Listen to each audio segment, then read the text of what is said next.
नमस्कार। मन की बात यानी आपके साथ मिलने का एक शुभ अवसर और अपने परिवारजनों के साथ जब मिलते हैं तो कितना सुखद होता है, कितना संतोषदायी होता है। मन की बात के द्वारा आपसे मिलकर मैं यही अनुभूति करता हूं और आज तो हमारी साझा यात्रा का ये 108वां एपिसोड है। हमारे यहाँ 108 अंक का महत्व, उसकी पवित्रता एक गहन अध्ययन का विषय है। माला में 108 मन के, 108 बार जप, 108 दिव्य क्षेत्र, मंदिरों में 108 सीढ़ियां, 108 घंटियां, 108 का ये अंक असीम आस्था से जुड़ा हुआ है। इसलिए मन की बात का 108वां एपिसोड मेरे लिए और खास हो गया है। इन 108 एपिसोड्स में हमने जन भागीदारी के कितने ही उदाहरण देखे हैं, उनसे प्रेरणा पाई है। अब इस पड़ाव पर पहुंचने के बाद हमें नए सिरे से नई ऊर्जा के साथ और तेज गति से बढ़ने का संकल्प लेना है। और ये कितना सुखद संयोग है कि कल का सूर्योदय 2024 का प्रथम सूर्योदय होगा। हम वर्ष 2024 में प्रवेश कर चुके होंगे। आप सभी को 2024 की बहुत बहुत शुभकामनाएं। साथियों, मन की बात सुनने वाले कई लोगों ने मुझे पत्र लिखकर अपने यादगार पल साझा किए हैं। ये 140 करोड़ भारतीयों की ताकत है कि इस वर्ष हमारे देश ने कई विशेष उपलब्धियां हासिल की है। इसी साल नारी शक्ति वंदन अधिनियम पास हुआ, जिसकी प्रतीक्षा बरसों से थी। बहुत सारे लोगों ने पत्र लिखकर भारत के 5वीं सबसे बड़ी अर्थव्यवस्था बनने पर खुशी जाहिर की। अनेक लोगों ने मुझे G20 समिट की सफलता याद दिलाई। साथियों, आज भारत का कोना कोना आत्मविश्वास से भरा हुआ है। विकसित भारत की भावना से, आत्मनिर्भरता की भावना से ओतप्रोत है। 2024 में भी हमें इसी भावना और मोमेंटम को बनाए रखना है। दिवाली पर रिकॉर्ड कारोबार ने ये साबित किया कि हर भारतीय वोकल फॉर लोकल के मंत्र को महत्व दे रहा है। साथियों, आज भी कई लोग मुझे चंद्रयान-3 की सफलता को लेकर संदेश भेजते रहे हैं। मुझे विश्वास है कि मेरी तरह आप भी हमारे वैज्ञानिकों और विशेषकर महिला वैज्ञानिकों को लेकर गर्व का अनुभव करते होंगे। साथियों, जब नाटू नाटू को ऑस्कर मिला तो पूरा देश खुशी से झूम उठा। द एलिफेंट विस्परर्स को सम्मान की बात जब सुनी तो कौन खुश नहीं हुआ। इनके माध्यम से दुनिया ने भारत की क्रिएटिविटी को देखा और पर्यावरण के साथ हमारे जुड़ाव को समझा। इस साल स्पोर्ट्स में भी हमारे एथलीटों ने जबरदस्त प्रदर्शन किया।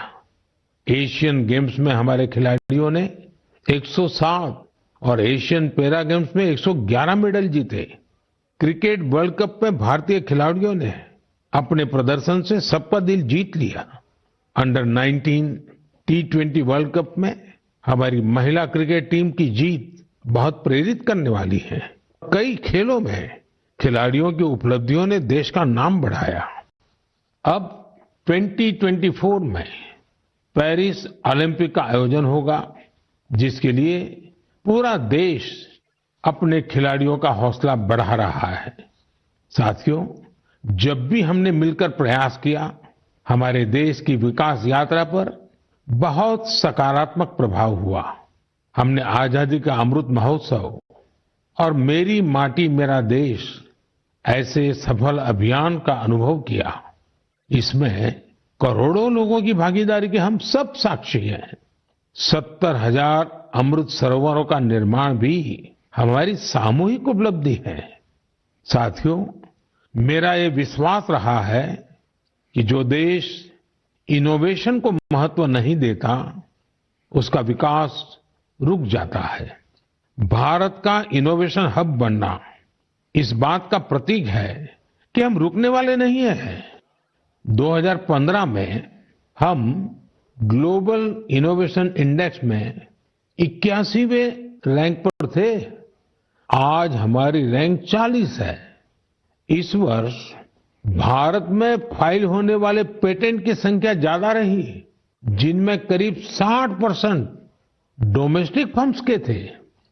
क्यूएस एशिया यूनिवर्सिटी रैंकिंग में इस बार सबसे अधिक संख्या में भारतीय यूनिवर्सिटी शामिल हुई है।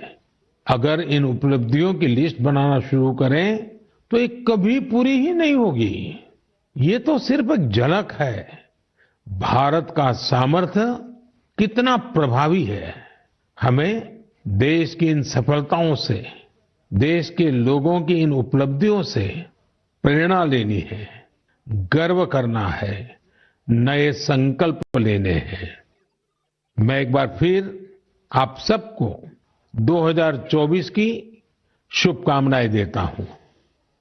मेरे परिवारजनों, हमने अभी भारत को लेकर हर तरफ जो आशा और उत्साह है, उसकी चर्चा की। ये आशा और उम्मीद बहुत अच्छी है। जब भारत विकसित होगा तो इसका सबसे अधिक लाभ युवाओं को ही होगा। लेकिन युवाओं को इसका लाभ तब और ज्यादा मिलेगा जब वो फिट होंगे। आजकल हम देखते हैं कि लाइफस्टाइल रिलेटेड डिसीज के बारे में कितनी बातें होती हैं। ये हम सभी के लिए, खासकर युवाओं के लिए ज्यादा चिंता की बात है। इस मन की बात के लिए मैंने आप सभी से फिट इंडिया से जुड़े इनपुट भेजने का आग्रह किया था। आप लोगों ने जो रिस्पांस दिया, उसने मुझे उत्साह से भर दिया है। नमो ऐप पर बड़ी संख्या में मुझे स्टार्टअप्स ने भी अपने सुझाव भेजे हैं। उन्होंने अपने कई तरह के अनूठे प्रयासों की चर्चा की है। साथियों, भारत के प्रयास से 2023 को इंटरनेशनल ईयर ऑफ मिलेट्स के रूप में मनाया गया।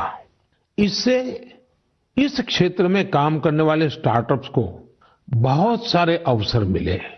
इनमें लखनऊ से शुरू हुए किरोज फूड्स, प्रयागराज के ग्रैंडमा मिलेट्स और न्यूट्रास्यूटिकल रिच ऑर्गेनिक इंडिया जैसे कई स्टार्टअप शामिल हैं। एल्पिनो हेल्थ फूड्स, अबोरियल और किरोज फूड से जुड़े युवा हेल्दी फूड के ऑप्शंस को लेकर नए नए इनोवेशन भी कर रहे हैं।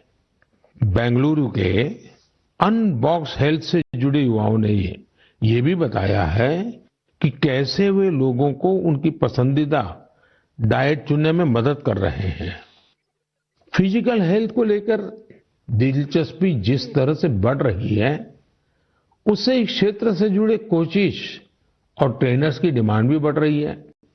जोगो टेक्नोलॉजी जैसे स्टार्टअप्स इस मांग को पूरा करने में मदद कर रहे हैं।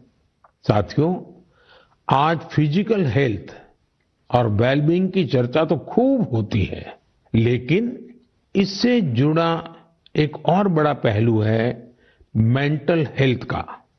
मुझे यह जानकर बहुत खुशी हुई है कि मुंबई के इन्फी हिल और योर दोस्त जैसे स्टार्टअप्स मेंटल हेल्थ और वेलबींग को इंप्रूव करने के लिए काम कर रहे हैं। इतना ही नहीं, आज इसके लिए आर्टिफिशियल इंटेलिजेंस जैसी टेक्नोलॉजी का इस्तेमाल भी किया जा रहा है। साथियों, मैं यहाँ कुछ ही स्टार्टअप्स का नाम ले सकता हूँ क्योंकि लिस्ट बहुत लंबी है।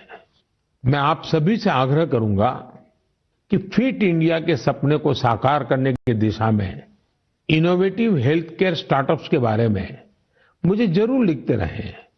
मैं आपके साथ फिजिकल और मेंटल हेल्थ के बारे में बात करने वाले जाने माने लोगों के अनुभव भी साझा करना चाहता हूं। ये पहला मैसेज सदगुरु जग्गी वासुदेव जी का है। ये फिटनेस विशेष रूप से फिटनेस ऑफ द माइंड यानी मानसिक स्वास्थ्य को लेकर अपने विचार साझा करेंगे।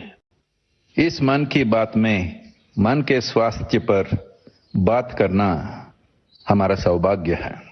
Mental illnesses and how we keep our neurological system are very directly related. How alert, static-free and disturbance-free we keep our neurological system will decide how pleasant we feel within ourselves. What we call as peace, love, joy, blissfulness, agony, depression, ecstasy, all have a chemical and neurological basis. Pharmacology is essentially trying to fix the chemical imbalance within the body by adding chemicals from outside. Mental illnesses are being managed this way. But we must realize that taking chemicals from outside in the form of medications is necessary when one is in extreme situation. Working for an internal mental health situation or working for an equanimous chemistry within ourselves, a chemistry of peacefulness, joyfulness, blissfulness, is something that has to be brought into every individual's life, into the cultural life of a society and the nations around the world and the entire humanity. It's very important we understand our mental health, our sanity is a fragile privilege. We must protect it. We must nurture it. For this, there are many levels of practices in the yogic system. Completely internalized processes that people can do as simple practices with which they can bring certain equanimity to their chemistry and certain calmness to their neurological system. The technologies of inner well-being is what we call as the yogic sciences. Let's make it happen. सामान्य तौर पर सदगुरु जी ऐसे ही बेहतरीन तरीके से अपनी बातों को सामने रखने के लिए जाने जाते हैं। आइए अब हम जानी मानी क्रिकेट खिलाड़ी हरमनप्रीत कौर जी को सुनते हैं। नमस्कार, मैं अपने देशवासियों को मन की बात के माध्यम से कुछ कहना चाहती हूँ। माननीय प्रधानमंत्री श्री नरेंद्र मोदी जी के फिट इंडिया की पहल मुझे अपने फिटनेस मंत्र आप सभी के साथ शेयर करने के लिए प्रोत्साहित किया है। आप सभी को मेरा पहला सजेशन यही है, one can not out train a bad diet. इसका अर्थ ये है, आप कब खाते हो और क्या खाते हो, इसके बारे में आपको बहुत सावधान रहना होगा। हाल ही में माननीय प्रधानमंत्री मोदी जी ने सभी को बाजरा खाने के लिए इनकरेज किया है, जो कि इम्यूनिटी बढ़ाता है और टिकाऊ खेती करने में सहायता करता है और पचाने में भी आसान है। रेगुलर एक्सरसाइज और 7 घंटे की पूरी नींद बॉडी के लिए बहुत जरूरी है और फिट रहने के लिए मदद करती है। इसके लिए बहुत डिसिप्लिन एंड कंसिस्टेंसी की जरूरत होगी। जब आपको इसका रिजल्ट मिलने लग जाएगा तो आप डेली खुद ही एक्सरसाइज करना स्टार्ट कर दोगे। मुझे आप सबसे बात करने और अपना फिटनेस मंत्र शेयर करने का अवसर देने के लिए माननीय प्रधानमंत्री जी का बहुत धन्यवाद। हरमनप्रीत जी जैसी प्रतिभाशाली खिलाड़ी की बातें निश्चित रूप से आप सभी को प्रेरित करेगी। आइए ग्रैंड मास्टर विश्वनाथन आनंद जी को सुने। हम सभी जानते हैं कि उनके खेल शतरंज के लिए मेंटल फिटनेस का कितना महत्व है। Namaste. I'm Vishwanathan Anand. You have seen me play chess, and very often I'm asked, what is your fitness routine? Now, chess requires a lot of focus and patience. So I do the following, which keeps me fit and agile. I do yoga 2 times a week. I do cardio 2 times a week. And 2 times a week, I focus on flexibility, stretching, weight training, and I tend to take 1 day off per week. All of these are very important for chess. You need to have the stamina to last 6 or 7 hours of intense mental effort, but you also need to be flexible to be able to sit comfortably, and the ability to regulate your breath to calm down is helpful when you want to focus on some problem, which is usually a chess game. My fitness tip to all Man Ki Baat listeners would be to keep calm and focus on the task at hand. The best fitness tip, for me, absolutely the most important fitness tip, is to get a good night's sleep. Do not start sleeping for 4 and 5 hours a night. I think 7 or 8 is an absolute minimum. So we should try as hard as possible to get a good night's sleep, because that is when the next day you're able to get through the day in calm fashion. You don't make impulsive decisions. You're in control of your emotions.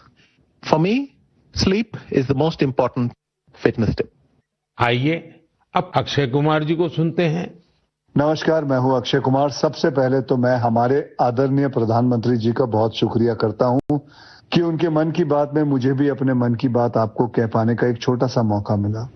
आप लोग जानते हैं कि मैं fitness के लिए जितना passionate हूं, उससे भी कई ज्यादा पैशनेट हूं नेचुरल तरीके से फिट रहने के लिए। मुझे ना ये फैंसी जिम से ज्यादा पसंद है बाहर स्विमिंग करना, बैडमिंटन खेलना, सीढ़ियां चढ़ना, मुद्गर से कसरत करना, अच्छा हेल्दी खाना खाना।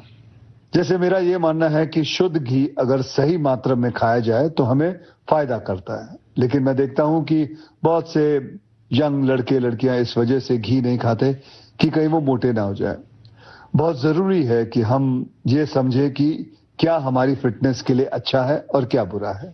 डॉक्टर्स की सलाह से आप अपना लाइफस्टाइल बदलो, ना कि किसी फिल्म स्टार की बॉडी देखकर। एक्टर स्क्रीन पे जैसे दिखते हैं वैसे तो कई बार होते भी नहीं है। कई तरह के फिल्टर और स्पेशल इफेक्ट्स यूज होते हैं और हम उसे देखकर अपने शरीर को बदलने के लिए गलत तरीके शॉर्टकट का इस्तेमाल करना शुरू कर देते हैं। आजकल इतने सारे लोग स्टेरॉइड लेकर ये 6 पैक 8 पैक इसके लिए चल पड़ते हैं।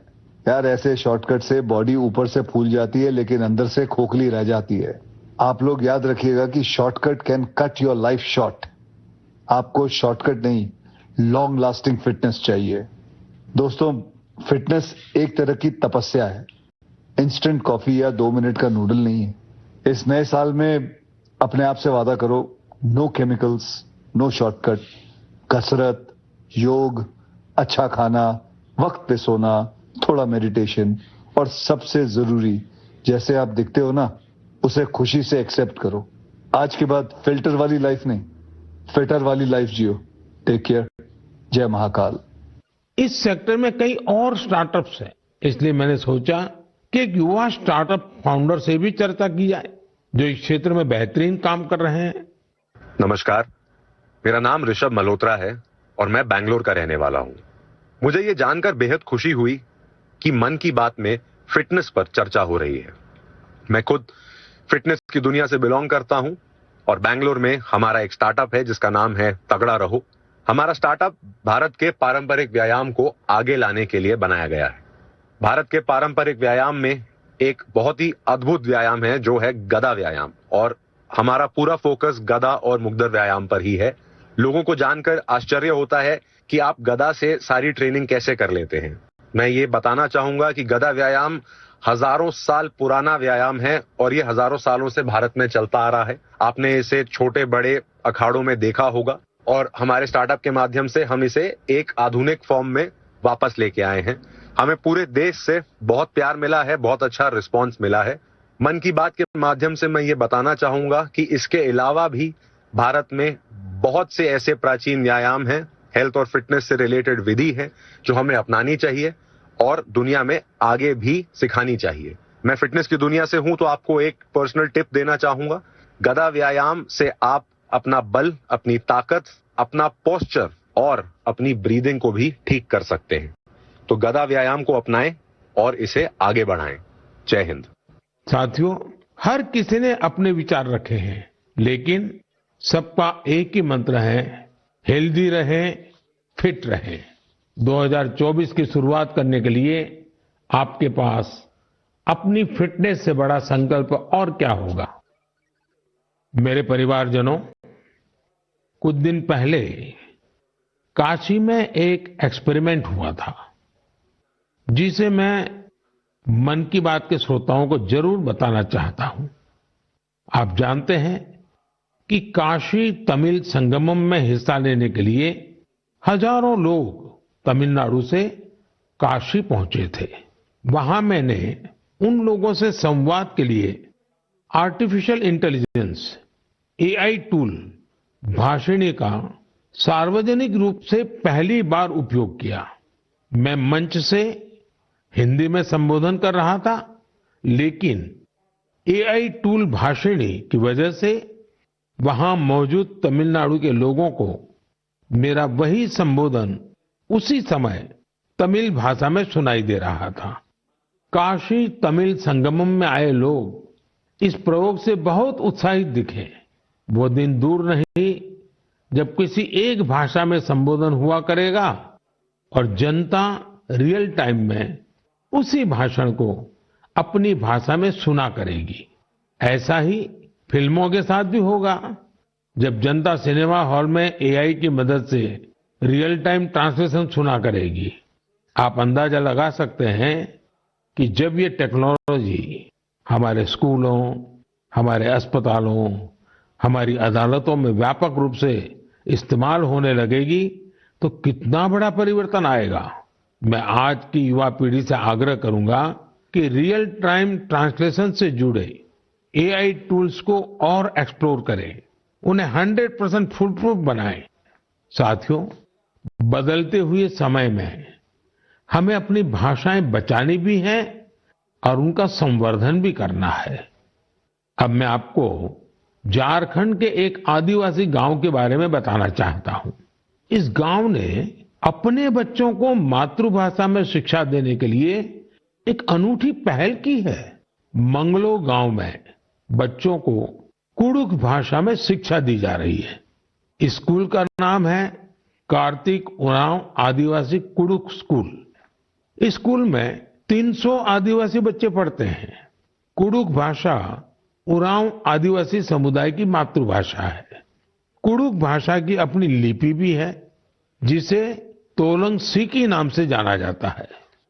ये भाषा धीरे धीरे विलुप्त होती जा रही थी, जिसे बचाने के लिए इस समुदाय ने अपनी भाषा में बच्चों को शिक्षा देने का फैसला किया है। इस स्कूल को शुरू करने वाले अरविंद उरांव कहते हैं कि आदिवासी बच्चों को अंग्रेजी भाषा में दिक्कत आती थी, इसलिए उन्होंने गांव के बच्चों को अपनी मातृभाषा में पढ़ाना शुरू कर दिया। उनके इस प्रयास से बेहतर परिणाम मिलने लगे तो गांव वाले भी उनके साथ जुड़ गए। अपनी भाषा में पढ़ाई की वजह से बच्चों के सीखने की गति भी तेज हो गई है। हमारे देश में कई बच्चे भाषा की मुश्किलों की वजह से पढ़ाई बीच में ही छोड़ देते थे। ऐसी परेशानियों को दूर करने में नई राष्ट्रीय शिक्षा नीति से भी मदद मिल रही है। हमारा प्रयास है कि भाषा किसी भी बच्चे की शिक्षा और प्रगति में बाधा नहीं बननी चाहिए। साथियों, हमारी भारत भूमि को हर कालखंड में देश की विलक्षण बेटियों ने गौरव से भर दिया है। सावित्रीबाई फुले जी और रानी वेलु नाचियार जी देश की ऐसी ही दो विभूतियां हैं। उनका व्यक्तित्व ऐसे प्रकाश स्तंभ की तरह है जो हर युग में नारी शक्ति को आगे बढ़ाने का मार्ग दिखाता रहेगा। आज से कुछ ही दिनों बाद 3 जनवरी को हम सभी इन दोनों की जन्म जयंती मनाएंगे।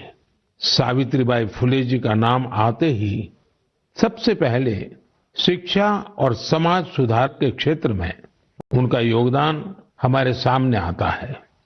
वे हमेशा महिलाओं और वंचितों की शिक्षा के लिए जोरदार तरीके से आवाज उठाती रही। वे अपने समय से बहुत आगे थी और उन गलत प्रथाओं के विरोध में हमेशा मुखर रही। शिक्षा से समाज के सशक्तिकरण पर उनका गहरा विश्वास था। महात्मा फुले जी के साथ मिलकर उन्होंने बेटियों के लिए कई स्कूल शुरू किए। उनकी कविताएं लोगों में जागरूकता बढ़ाने और आत्मविश्वास भरने वाली होती थी। लोगों से हमेशा उनका यह आग्रह रहा कि वे जरूरत में एक दूसरे की मदद करें और प्रकृति के साथ भी समरसता से रहें। वे कितनी दयालु थी, इसे शब्दों में नहीं समेटा जा सकता। जब महाराष्ट्र में अकाल पड़ा तो सावित्रीबाई और महात्मा फुले ने जरूरतमंदों की मदद के लिए अपने घरों के दरवाजे खोल दिए। सामाजिक न्याय का ऐसा उदाहरण विरले ही देखने को मिलता है। जब वहां प्लेग का भय व्याप्त था तो उन्होंने खुद को लोगों की सेवा में झोंक दिया। इस दौरान वे खुद इस बीमारी की चपेट में आ गई। मानवता को समर्पित उनका जीवन आज भी हम सभी को प्रेरित कर रहा है। साथियों, विदेशी शासन के खिलाफ संघर्ष करने वाली देश की कई महान विभूतियों में से एक नाम रानी वेलु नाचियार का भी है। तमिलनाडु के मेरे भाई बहन आज भी उन्हें वीरा मंगई यानी वीर नारी के नाम से याद करते हैं। अंग्रेजों के खिलाफ रानी वेलु नाचियार जिस बहादुरी से लड़ी और जो पराक्रम दिखाया वो बहुत ही प्रेरित करने वाला है। अंग्रेजों ने शिवगंगा साम्राज्य पर हमले के दौरान उनके पति की हत्या कर दी थी, जो वहां के राजा थे। रानी वेलु नाचियार और उनकी बेटी किसी तरह दुश्मनों से बच निकली थी। वे संगठन बनाने और मरूद ब्रदर्स यानी अपने कमांडरों के साथ सेना तैयार करने में कई सालों तक जुटी रही। उन्होंने पूरी तैयारी के साथ अंग्रेजों के खिलाफ युद्ध शुरू किया और बहुत ही हिम्मत और संकल्प शक्ति के साथ लड़ाई लड़ी। रानी वेलु नाचियार का नाम उन लोगों में शामिल है जिन्होंने अपनी सेना में पहली बार ऑल विमेन ग्रुप बनाया था। मैं इन दोनों वीरांगनाओं को श्रद्धा सुमन अर्पित करता हूं। मेरे परिवारजनों, गुजरात में डायरा की परंपरा है। रात भर हजारों लोग डायरा में शामिल होकर के मनोरंजन के साथ ज्ञान को अर्जित करते हैं। इस डायरा में लोक संगीत, लोक साहित्य और हास्य की त्रिवेणी हर किसी के मन को आनंद से भर देती है। इस डायरा के एक प्रसिद्ध कलाकार हैं भाई जगदीश त्रिवेदी जी। हास्य कलाकार के रूप में भाई जगदीश त्रिवेदी जी ने 30 साल से भी ज्यादा समय से अपना प्रभाव जमा रखा है। हाल ही में भाई जगदीश त्रिवेदी जी का मुझे एक पत्र मिला और साथ में उन्होंने अपनी एक किताब भी भेजी है। किताब का नाम है social audit of social service. एक किताब बड़ी अनूठी है। इसमें हिसाब किताब है। ये किताब एक तरह की बैलेंस शीट है। पिछले 6 सालों में भाई जगदीश त्रिवेदी जी को किस किस कार्यक्रम से कितनी आय हुई और वो कहां कहां खर्च हुआ, इसका पूरा लेखा जोखा किताब में है। ये बैलेंस शीट इसलिए अनोखी है क्योंकि उन्होंने अपनी पूरी आय एक एक रुपया समाज के लिए, स्कूल, हॉस्पिटल, लाइब्रेरी, दिव्यांगजनों से जुड़ी संस्थाओं, समाज सेवा में खर्च कर दिया। पूरे 6 साल का हिसाब है। जैसे किताब में एक स्थान पर लिखा है 2022 में उनको अपने कार्यक्रमों से आय हुई 2,35,79,674 रुपये और उन्होंने स्कूल, हॉस्पिटल, लाइब्रेरी पर खर्च किए 2,35,79,674 रुपये। उन्होंने 1 रुपया भी अपने पास नहीं रखा। दरअसल इसके पीछे भी एक दिलचस्प वाक्य है। हुआ यूं कि एक बार भाई जगदीश त्रिवेदी जी ने कहा कि जब 2017 में वो 50 साल के हो जाएंगे तो उसके बाद उनके कार्यक्रमों से होने वाली आय को वो घर नहीं ले जाएंगे बल्कि समाज पर खर्च करेंगे।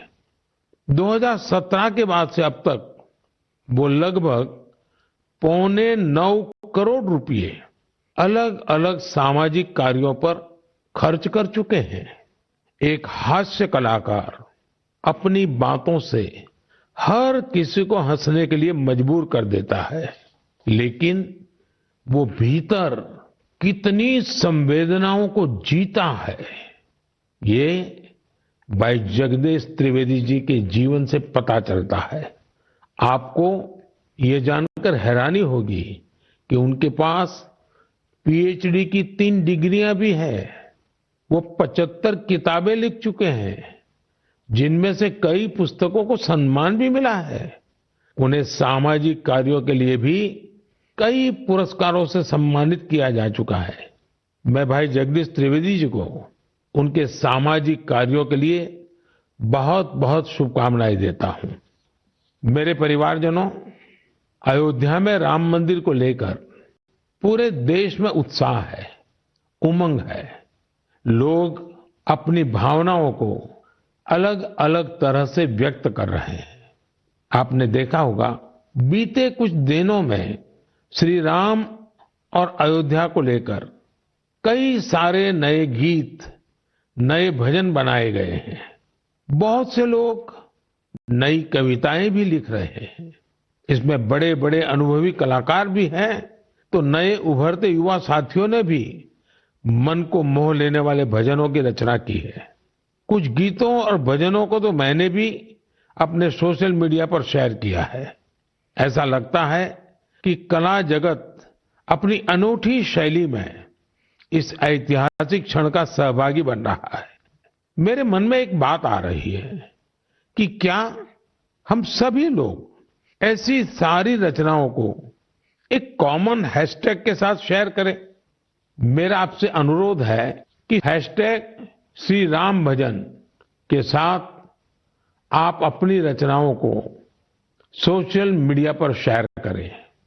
ये संकलन भावों का, भक्ति का ऐसा प्रवाह बनेगा जिसमें हर कोई राममय हो जाएगा। मेरे प्यारे देशवासियों, आज मन की बात में मेरे साथ बस इतना ही। 2024 अब कुछ ही घंटे दूर है। भारत की उपलब्धियां हर भारतवासी की उपलब्धि है। हमें पंच प्राणों का ध्यान रखते हुए भारत के विकास के लिए निरंतर जुटे रहना है। हम कोई भी काम करें, कोई भी फैसला लें, हमारी सबसे पहली कसौटी यही होनी चाहिए कि इससे देश को क्या मिलेगा, इससे देश का क्या लाभ होगा। राष्ट्र प्रथम, नेशन फर्स्ट, इससे बड़ा कोई मंत्र नहीं। इसी मंत्र पर चलते हुए हम भारतीय अपने देश को विकसित बनाएंगे, आत्मनिर्भर बनाएंगे। आप सभी 2024 में सफलताओं की नई ऊंचाई पर पहुंचे। आप सभी स्वस्थ रहें, फिट रहें, खूब आनंद से रहें, मेरी यही प्रार्थना है। 2024 में हम फिर एक बार देश के लोगों की नई उपलब्धियों पर चर्चा करेंगे। बहुत बहुत धन्यवाद।